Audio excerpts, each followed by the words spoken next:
అందరికీ నమస్తే అండి. Welcome to tribal Sitaramam.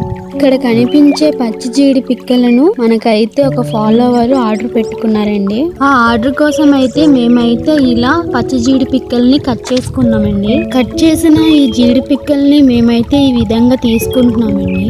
మీకు అనిపించవచ్చు చేతికి కవర్ కట్టుకొని ఇలా ఎందుకు తీస్తున్నారని. ఇలా ఎందుకు తీస్తున్నామంటే చేతులకు కవర్ కట్టుకోకుండా తీస్తే మాత్రం మన చేతులకు పుల్లవ్వే అవకాశాలు అయితే ఎక్కువగా ఉంటుంది. అందువలన అయితే మేము పిక్కలను ఎప్పుడు తీసినా ఇలా కవర్ కట్టుకొని తీస్తూ ఉంటాం. చూడండి, మనం అయితే ఫైనల్ గా ఇంత జీడిపప్పును అయితే తీసుకున్నామండి.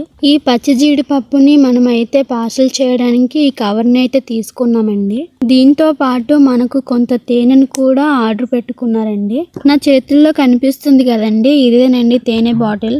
మరికొన్ని ఎండు జీడి పిక్కల్ని కూడా ఆర్డర్ పెట్టుకున్నారండి. చూడండి పిక్కలు ఎంత బాగున్నాయో. వీడియో అయితే ఇంతేనండి. మా ఈ చిన్న వీడియో ఎలా అనిపించిందో కామెంట్ చెయ్యండి. వీడియో గనక నచ్చితే మన ట్రైబల్ సీతారామన్ని కొంచెం సపోర్ట్ చెయ్యండి. ఫైనల్ గా మేము కొరియర్ పంపించడానికి అయితే DTDC దగ్గరకు చేరుకున్నామండి. ఇక్కడకు చేరుకొని కొరియర్ అయితే పంపించేసామండి.